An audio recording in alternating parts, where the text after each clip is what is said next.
All right, guys, it's Anthony here, Super Service. Just about done. I didn't put the fan on yet, so you can look in there before we close it all up. We did reuse the belts. This is a 60,000 mile truck. I guess the AC belt was original. Nothing really looked bad, but we're just, I don't know. I mean, yeah. He did not have the updated lower radiator hose. That's a used one that we've got. This is the one that was on it. Honestly, the hoses, anytime I see them leak, they leak because they have O-rings inside of the flanges right here. So that's where the connections are. They're sealed by O-ring, not by clamps. We got all new O-rings on everything. That's why we justified trying to save a couple of bucks to put a used one on it. The ones have got a white flange because there's a double O-ring on the white flange section. It's an update. Ford did that. Trying to combat against cavitation on the coolant pump and the front cover.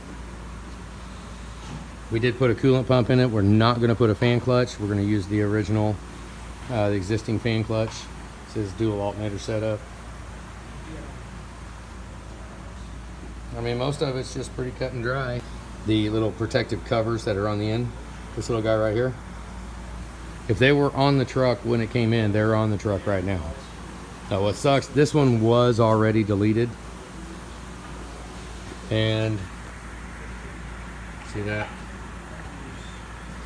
I mean, it ain't gonna hurt anything, but cab on to get the EGR coolers out if they were trying to work around the fan stator. Oh, it absolutely, yeah, because it's a tight squeeze to get the coolers out. His original intake elbow, it was on it. Now getting the O-ring for those, I have found that are not the same as factory. Most of the ones I've seen were not. So I put a little bit of TA29 inside of the O-ring groove underneath here, let it sit for about 5 minutes, and then I put the old O-ring back in it and tightened it down. It should be fine. We got just a little bit coming out right here. Because crankcase ventilation, if it's not sealed up, it will have oil all over the place. And it'll probably have oil anyways. It's just normal operation of the engine. We're not going to keep all that oil locked in, all the blow-by gases. I mean, CAC boots get oily, intake elbow, all that stuff gets oily. It's just, it is what it is. The only way to do that would be to do a crankcase reroute, because all that oil comes from right here. It's a crankcase breather tube. If you run that and run it back to the exhaust or something like that, your boots would stay clean and dry forever. Now, we did have a problem with the charge air cooler. It was rusted as hell. We're gonna have to get a new clamp for it. It's a 60,000 mile truck, so it's been sitting a lot. Pain in the ass. I actually haven't gotten, we didn't get it off yet. We are replacing the CAC tube, the hot side CAC tube.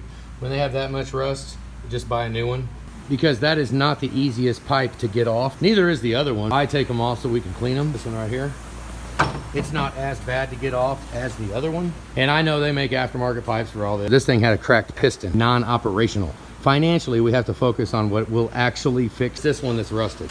Little stuff like, if you take a middle note down here, all the retainers on, the glow plug cover. I mean, all this stuff, just make a note. I mean, this is how things are supposed to look whenever you're taking it apart, or when you're putting it back together. It's oh, the EBP, we did EBP relocate right over there. It's not touching anything. And it's all, it looks good. It's, I do have the fuel primed right now, so it's pretty much ready. Our exhaust pipes, these are what we make here. See, we do away with the whole flange, and these are factory flanges. This flange and this flange are all factory. They fit, there's nothing wrong with those flanges. So we put vibrant flex joints in it. Throw the fan on it, set the CAC tube where it needs to be. Be time to drop the cab down. Cab mounts play like hell.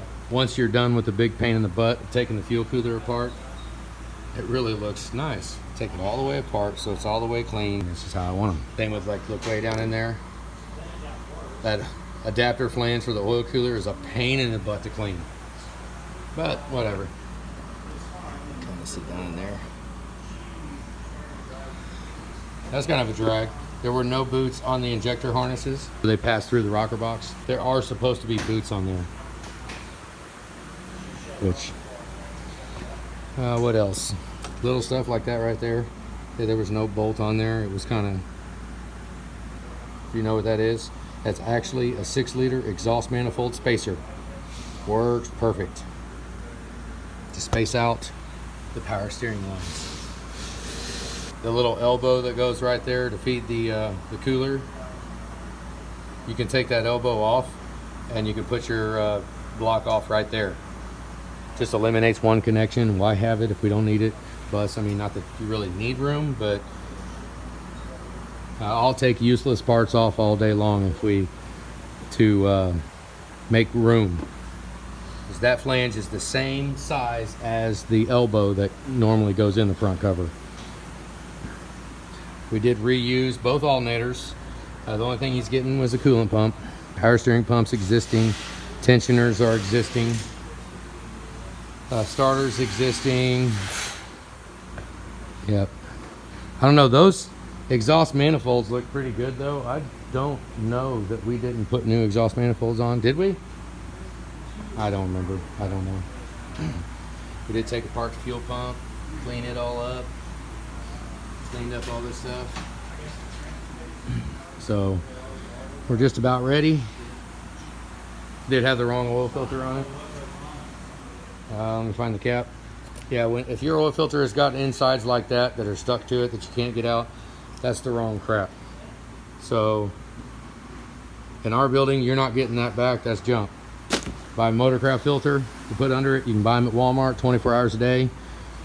Just get a 2016 Motorcraft filter and pop it under there and be done.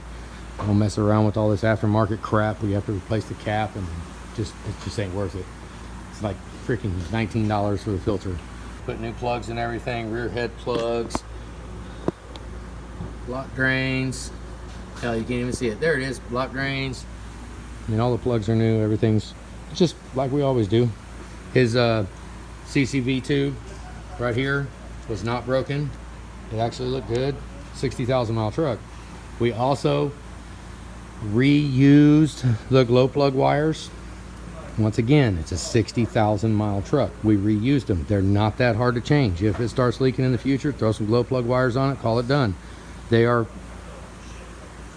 fairly freaking easy, like ridiculous, and they're not like 6 liters where they stick in the bore. These won't stick in the bore. You can almost always get them out. So, you know, that's another $100 and some odd that we went ahead and saved.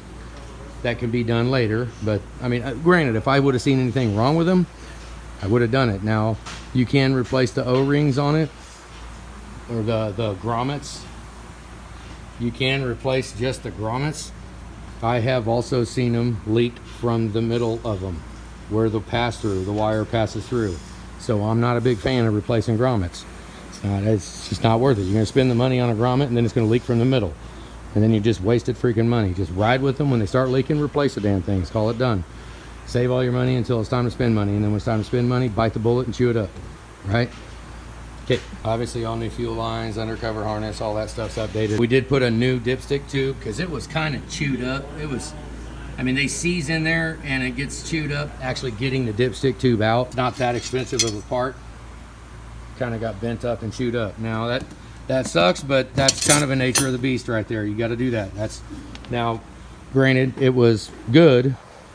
You know, there were no dents. We tend to be pretty good at getting them out, but sometimes they seize in the bore and you just can't get them out, and then it tears them up. Well, job like this, a dipstick tube, no, I'm not taking a chance on it. That little scratch that it's got on it, or that dent on it, taking a chance on it rusting and then leaking oil, no.